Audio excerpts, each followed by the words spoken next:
Shalom, everyone. Welcome to Hebraic Awakening.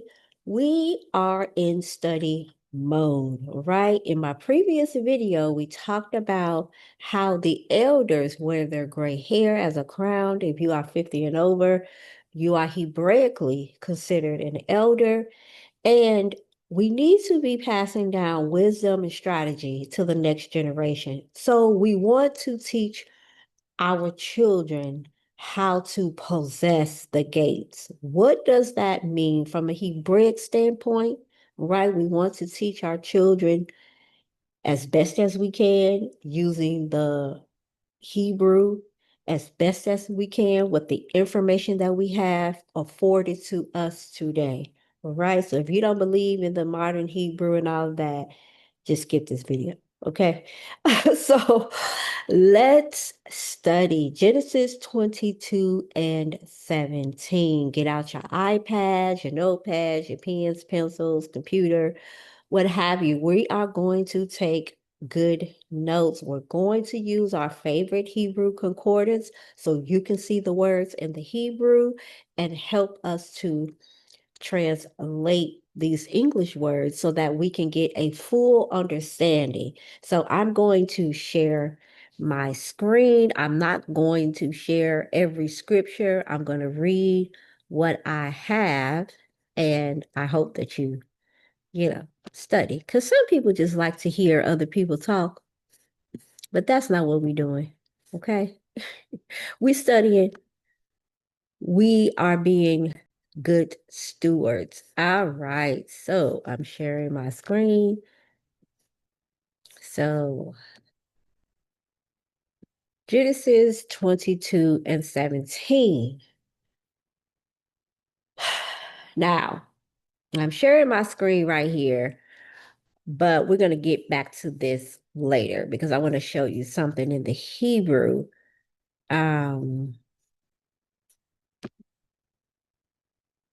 Genesis 22. I am using htmlbible.com. I hope you can see that on the screen. If not, ask me and I will send you the link. But we're going to go to Genesis 22:17. This is something that he spoke to Abraham. He gave him, you know, the blessing that in blessing I will bless thee, and in multiplying I will multiply thee.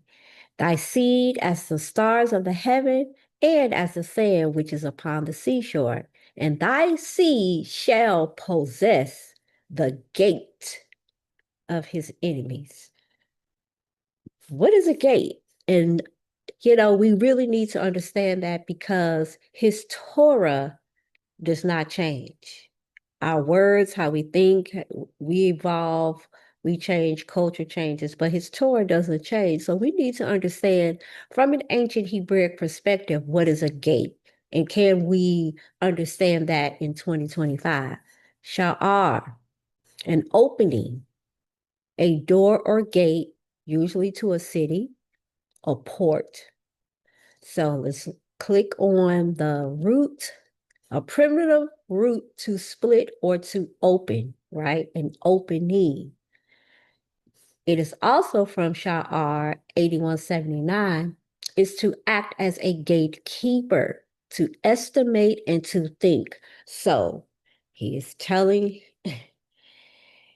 Abraham, and he also tells Sarah, Genesis 24 and 60. So he gives this prophetic charge to both of them. So that means that both mom and dad, we are responsible for teaching them this strategy, this wisdom, right? Our children, they need us to understand the Bible. Women, the Most High wants you to understand the Bible. You are your child's first teacher, right? So you are responsible for teaching your children Torah as well as the Father, right?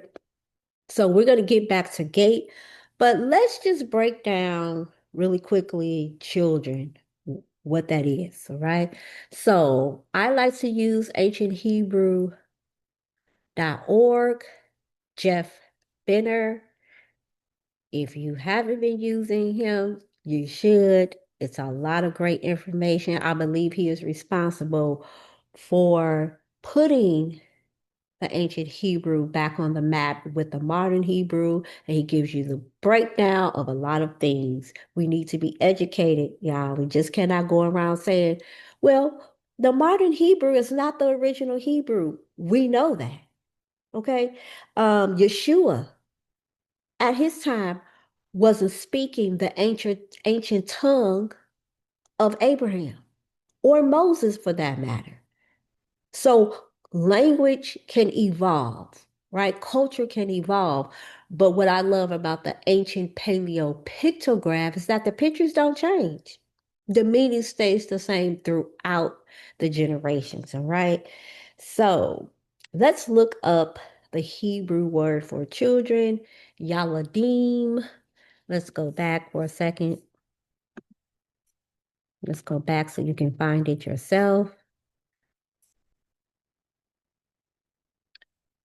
It is a seed, right? So children in Hebrew is Yeladim, but in the original language, it's talking about a seed, which is your children, right? So what is a seed? It's your fruit, right? You see that? Carnally, a child. Fruitful, seed time, sowing time. Let's look at the root. To sow, disseminate, plant, bear, conceive seed, set with the sower, yield. So our children are functioning like fruit, right? They're functioning like fruit. Let's look up this word, disseminate, because sometimes we need to understand the English words. Okay? Spread something widely. To spread is information, especially information, to spread that widely. Children, our seed, that's what we are supposed to put inside of them. But if we break down the Hebrew word Yeladim and we look at the ancient Paleo Hebrew, just for a quick second, okay? Because some people, they just do not like the modern Hebrew, and I'm like, you still can translate that back to the ancient Paleo pictograph. I mean, we really got to understand how language works, linguistics. But I digress. Let's stay on topic, Tina. Yeladim, the root, the yod, the arm, meaning hand, work, throw, worship, the lamet, the shepherd's staff, teach, a yoke, authority, to bind. This is the root word of Yeladim. Let's find the D, doll, dalit, the door. Okay, picture of a door to move in and out of, hang, entrance. It's an entrance to move back and forth, go in and out. Let's find the mem right here. Water, chaos, mighty, blood, water. Water equals life. So when we put these Hebrew pictograph letters together, we can get a picture, right? This is about work. This is about your hand, your power to throw, to work, teaching with authority to teach them from you, the parent, authority figure, to teach and yoke that teaching around their neck, yoke that teaching around their mind, yoke their teaching around their hands with their work to bind them to the covenant teaching, right? Mem is the water. When you yoke them to the covenant teaching, right? This gives them life.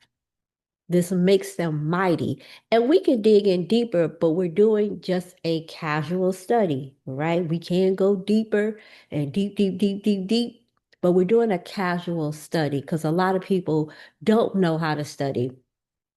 And we just don't know how to get the information. So I'm trying my best to help beginners that's coming into faith, Christians that are watching, Muslims that are watching, anybody that's watching that have read the Bible and you're interested in the Hebrew and the ancient Hebraic perspective of the Bible instead of the English. I'm trying my best to make it as simple as possible, right? So, this is what your children is supposed to be doing. You are supposed to be that authority figure that gives them this water, this life giving information, this covenant, right? And inside of the covenant are blessings that if you do this and you do this, it will give you life and life more abundantly. And they are to bind what you are teaching. So that's the children part, your children. Okay, that's what you are supposed to be doing. Will possess. All right, will possess. Let's go back for a moment. Can I find it? Did I lose it? No, will possess. So anytime we're studying and according to whatever um, study tool or software you're using, you can break down each word in the Hebrew. So if you can see my screen, you can see each word broken down in the Hebrew language.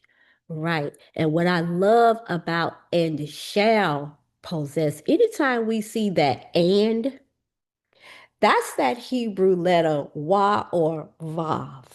What is the Most High saying? And shall possess. And shall possess. So let's go back because you see this vav here, the connector. You see the vav, the connector here, and. Right. So let's go back. Let's go back to the Hebrew alphabet chart. Wa or vav. You'll see it right here. Add, secure, hook.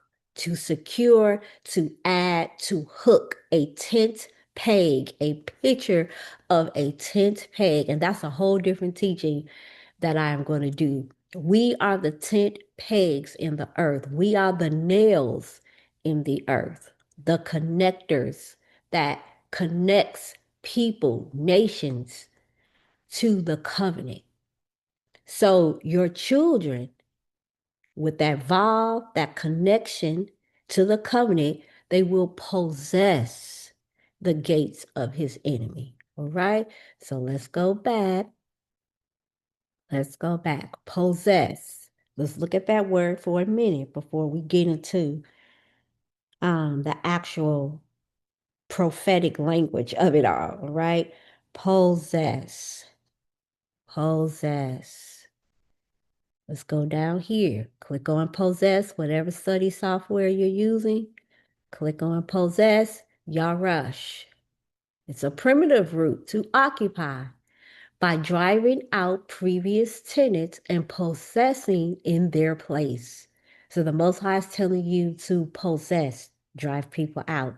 By implication, to seize, to rob in the negative sense, to inherit, to expel in the negative sense, to make impoverish, to ruin, to cast out, consume, destroy, disinherit, dispossess. You get it?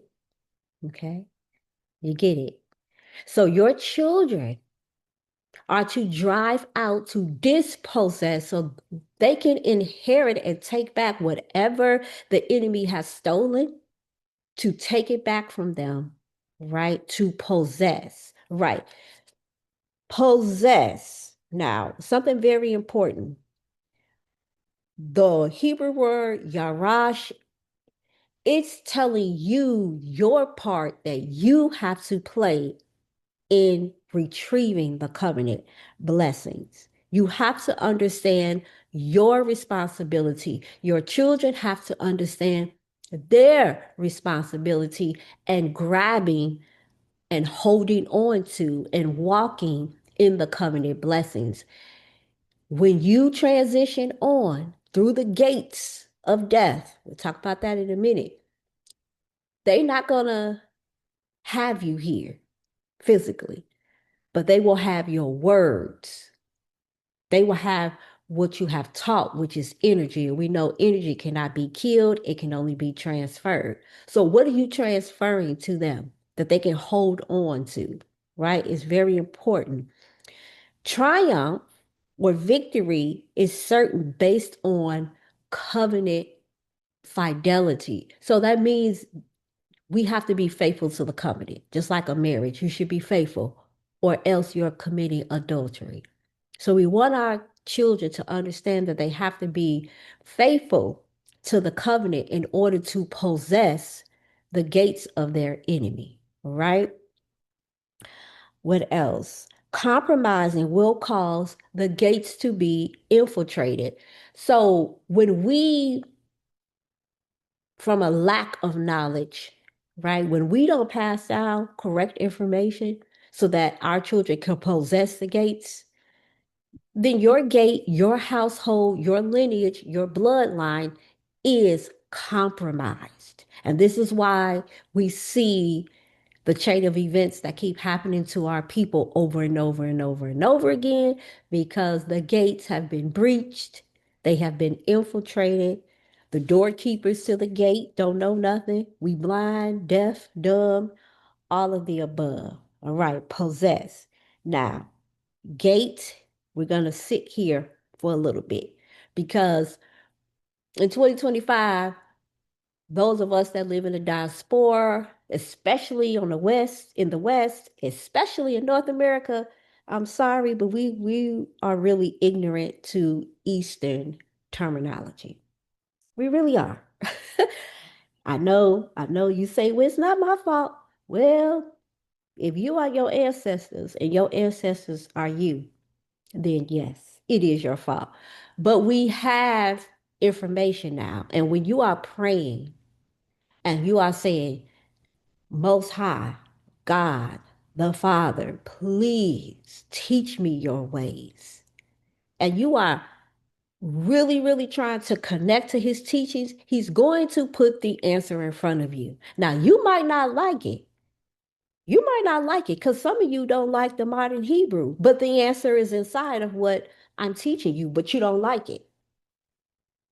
And you're missing the answer to the question that you are asking because it's coming in a package you don't like. If you don't like women teachers, you're gonna miss the answer. And the Most High would deliberately put a woman in front of you to give you the answer just to see. And you will pass it up because you don't believe in women teachers. So the answer is there, all right? The answer is there. What is a gate? What does it mean in 2025 to those of us in the West that's living in North America, especially that have no use really for a gate? I think gate is cosmetic for a lot of people. Gates really don't keep people in and out like we want them to. It might detour people, but people climb over gates and everything else. So we don't really have a good understanding of what a gate means from an ancient Eastern perspective. So we know the Hebrew word is sha'ar. We know that it means an opening to a city, a door, a gate, a port. All right. Ancient Hebraic meaning, when we look at history, is to provide access or to limit access. How about that? But an opening to provide access is where watchmen are. And watchmen are usually placed high above a gate to watch for danger. 2 Samuel 18:24, Isaiah 42 and 2. I'm going to put it up on the screen. Read that to look at the watchman. So when people call themselves a watchman, right? When people call themselves, I'm a watchman, I'm a watchman, right? What does that really mean? Because sometimes we are just saying, I'm watching what America is doing to our people. You know, I'm watching what the white man is doing to our people. It's the government this, it's the white man this. Is way more to it than what the white man and the government and whoever you think is your enemy is doing. It's much more to it. So our watchmen need to study the ancient Hebraic perspective of a gate and go through the history of it, right? Gates, people sat at the gates. You hear that? Let's go so that we can see that. We're going to turn to that. Our elders sat at the gates. Deuteronomy 21 and 28. So let's go there. Deuteronomy 21, 20, no, 18. Deuteronomy 21 and 18. Let's read. If a man have a stubborn and rebellious son, Banah, okay, which will not obey the voice of his father or the voice of his mother, and that when they have chastened him, he will not hearken unto them. Verse 19. Then shall his father and his mother lay hold on him and bring him out unto the elders of his city and unto the gates of his place. The elders sit at the gate, right? And the elders is going to pronounce judgment. And they shall say unto the elders of his city, this is our son, is stubborn and rebellious. He will not obey our voice. He is a glutton and a drunkard. And all of the men of his city shall stone him with stones that he die. So shall thou put evil away from among you, and all Israel shall hear and fear. Gate. The elders sit at the gate, and judgment is at the gate. You see that in 2 Samuel 19 and 8, 1 Kings 22 and 10. Judicial decisions, governmental laws are made at the gate. Let's see what 1 Kings 22 and 10 says. Okay. And the king of Israel and Jehoshaphat, the king of Judah, sat each on his throne, having put on their robes in a void place in the entrance of the gate of Samaria. And all the prophets prophesied before them. So we see the prophets at the gate prophesying to the king. So even prophetic words are given at the gate, right? So there's judgment given at the gate. There are watchmen that's supposed to be watching out for danger at the gate. We see social connections being made at the gate. Let's turn to Proverbs 31. Let's see what's happening in Proverbs 31. We're going to go to verse 23. Her husband is known in the gates when he sit among the elders of the land. Verse 31. Give her of the fruit of her hands and let her own works praise her in the gates. Still the same. City, door, or port. So we see that a woman's husband, when he's doing business, he's making transactions, that's done in the gate. We even see that the woman, the fruit of her hands, what she's making, what she's giving out, people are praising her because of her services done at the gate. Whether you're giving to the poor, whether you're making, handmade goods for the people to buy, your works, your social connections is made at the gate. Okay. Now, this is another part that our children should understand how to sit at the gate and function. We'll get to now, how do we translate that in 2025?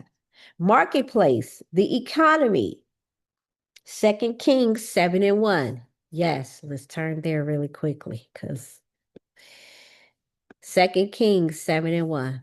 Then Elijah said, Hear, Shema, the word of Yahweh. Thus says Yahweh, tomorrow about this time shall a measure of fine flour be sold for a shekel, and 2 measures of barley for a shekel in the gate of Samaria. So we know that the economy, economics, trading, exports were done at the gate. But this is very, very interesting because if you read this whole chapter, you're going to get what I'm about to say. Elijah was prophesying that under King Joram, he predicted that food will become abundant and cheap at the gate the very next day. So this is all about the Armenians when they abandoned their siege. What is a siege? Well, it's just a military operation where they surround the city and sit at the gates to surround you, to dare you to come out. Because when you come out, they're going to give you that work.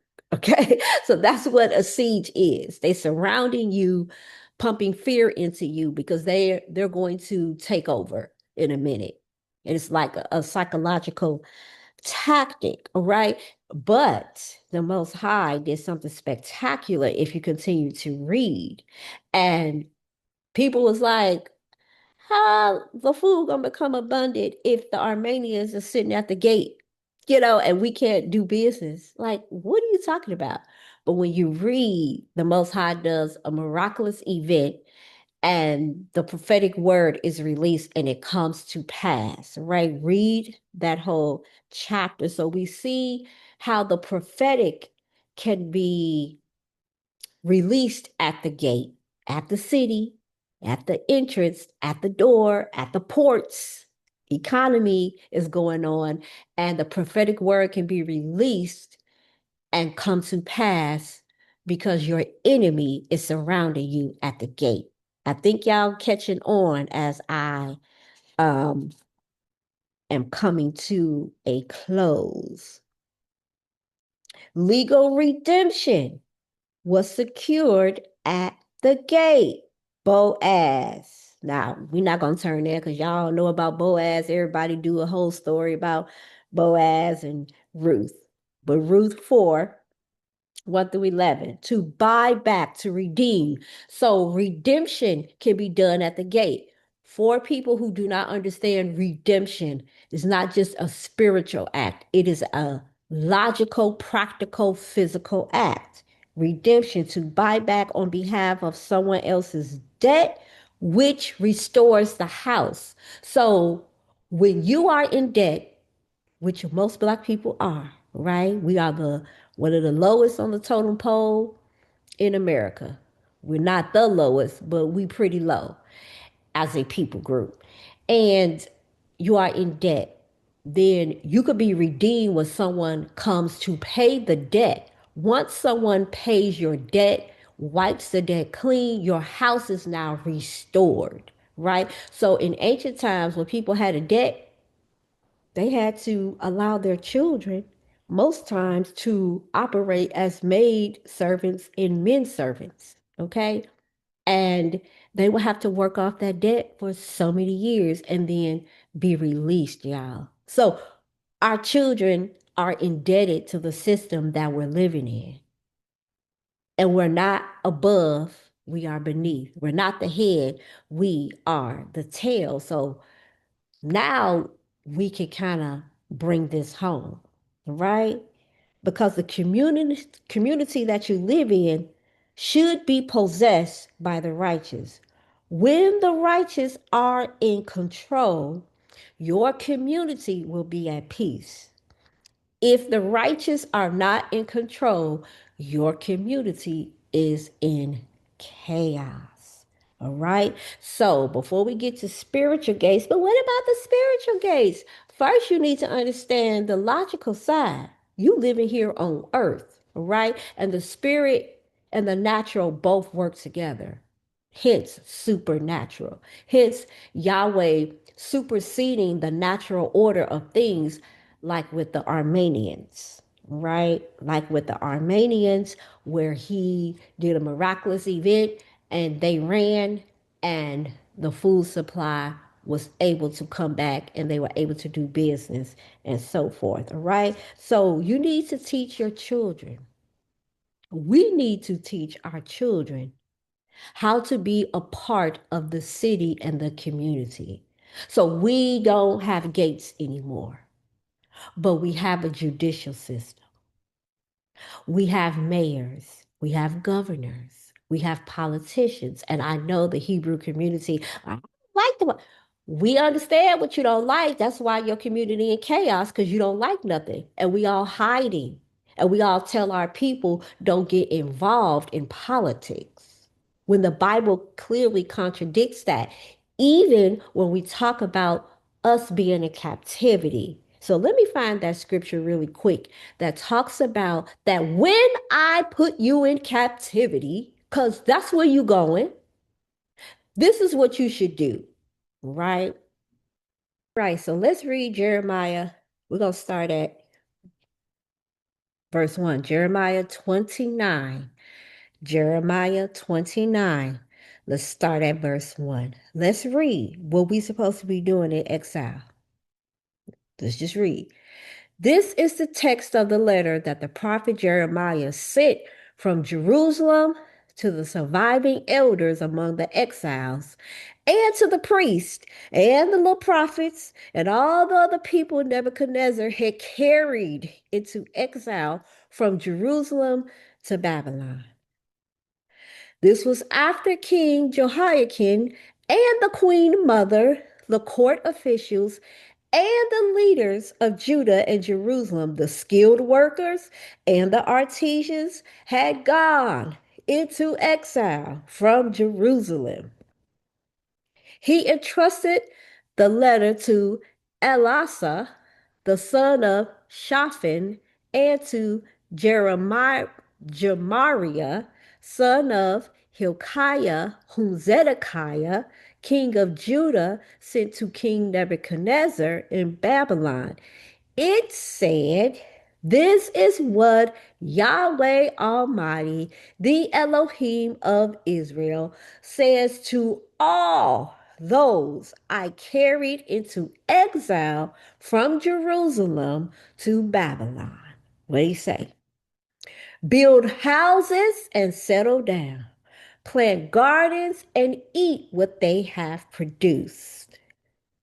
Marry and have sons and daughters. Find wives for your sons and give your daughters in marriage so that they too may have sons and daughters. Increase in number there. Do not decrease. Also, seek the peace and prosperity of the city to which I have carried you into exile. Pray to Yahweh for it, because if it prospers, you too will prosper. Yes, this is what Yahweh Almighty, the Elohim of Israel, says. Do not let the prophets and diviners among you deceive you. Do not listen to the dreams you encourage them to have. They are prophesying lies to you in my name. I have not sent them, declares Yahweh. So I'm just saying, because I don't know what everybody's definition of seek prosperity and peace means, to just sit on your little hind parts and pray and don't do nothing. You have to do, you have to build. Your sons and daughters come from the Hebrew word bana, meaning to build, to rebuild, to repair. That is what your children are called to do, even in exile. So, although we are not in our land, we are scattered to the four corners of the world, we must give the same charge. That prophecy that was given to Father Abraham and Mother Sarah has not fallen to the ground. It has not returned to Yahweh void. We must understand the Bible in its correct context so that we can at least try our best to teach our children how to possess the gates of our enemies, how to seek peace and prosperity in the land of exiles.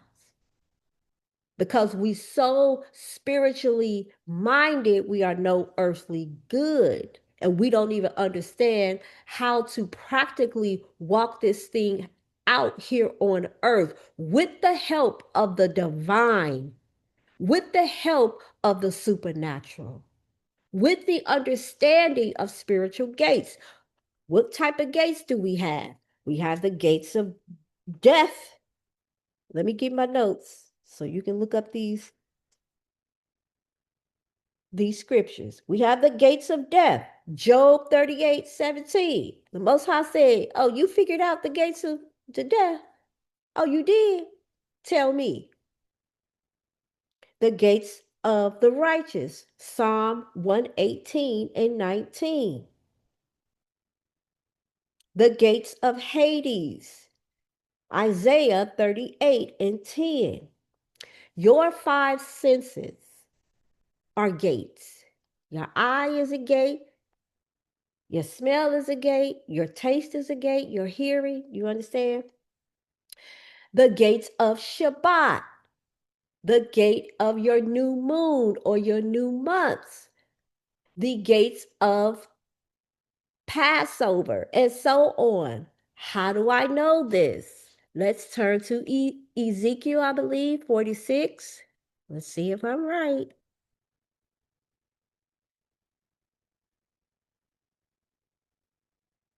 Y'all turn there. Y'all there. This is what Yahweh Elohim says. The gate of the inner court that faces east must be kept shut during the 6 days of work. But on the Sabbath, the Shabbat, and on the day of the new moon, which is your new month, it will be open. The prince is to enter from the outside through the portico of the gateway and stand by the gate posts, while the priest sacrifices his burnt offerings and peace offerings. He is to bow in worship at the threshold of the gate and then depart, but the gate must not be shut until evening.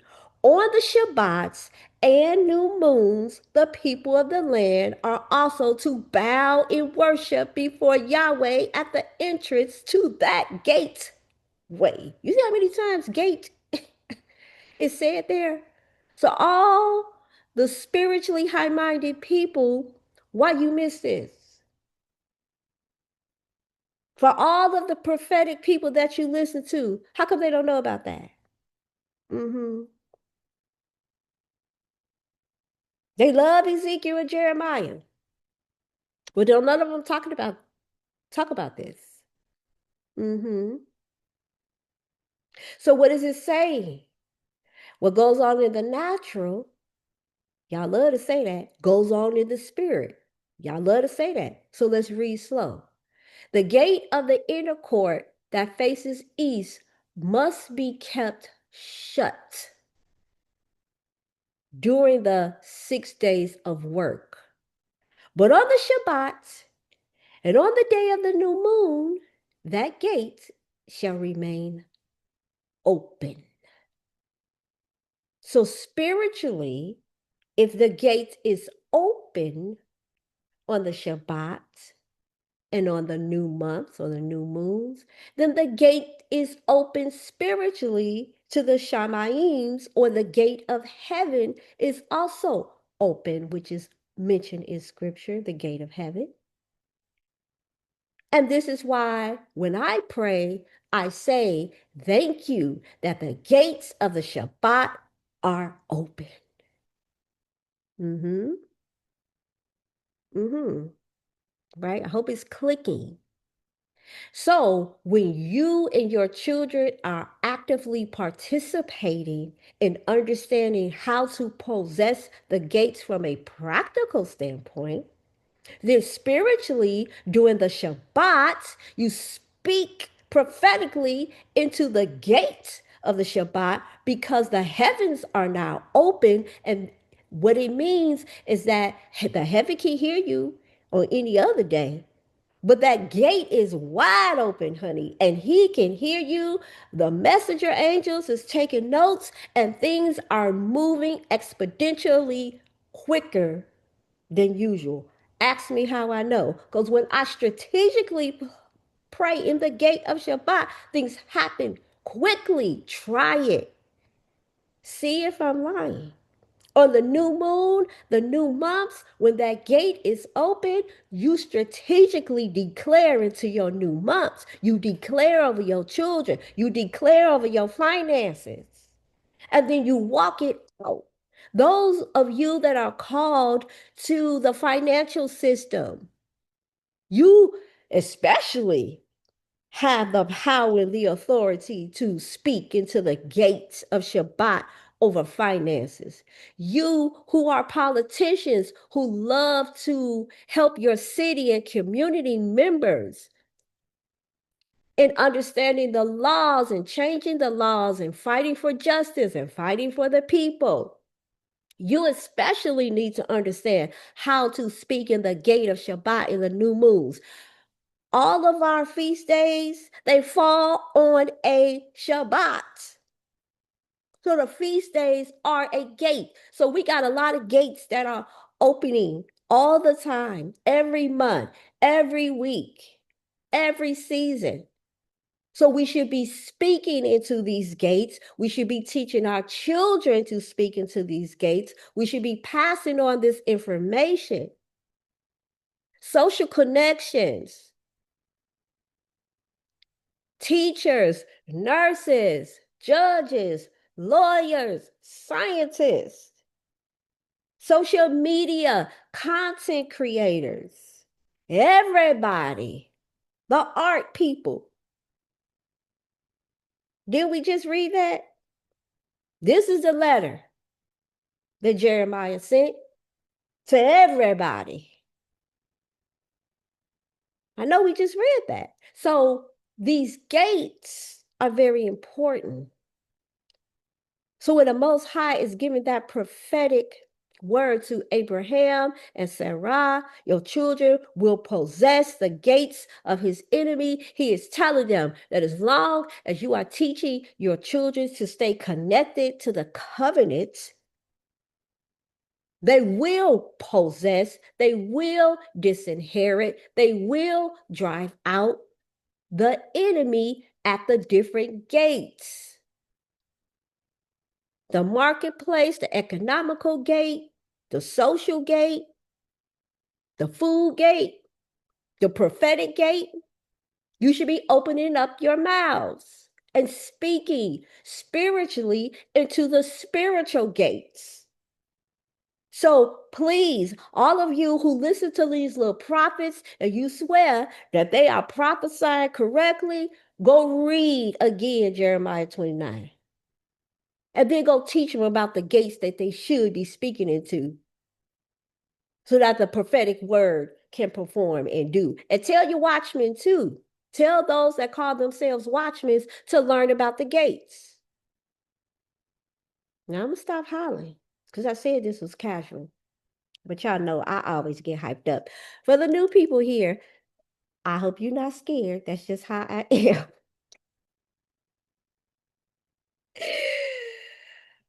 Woo, people that's been here for a while, y'all know me, but y'all see how I'm sitting here casual, still getting hyped up. Because I thought if I sit casual, if I sit like this, that I would remain casual and not be hollering, but I can't help it. You know what I'm saying? I am who I am. I am a prophetic intercessor.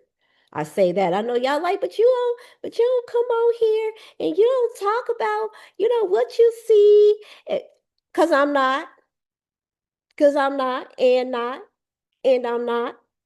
Because Most of y'all don't understand from a Hebraic perspective, prophets or people who operate in the prophetic, they're not talking all the time. They studying 90% of the time and speaking 10%. See, when you read Jeremiah and Ezekiel and all of them, you thinking they just talk, talk, talk, talk, talk, talk, talk, talk. They not. They listening, listening, listening, studying Torah, understanding how the Most High speaks, how he moves is strategic. There were schools, prophetic schools. They were studying 90% of the time.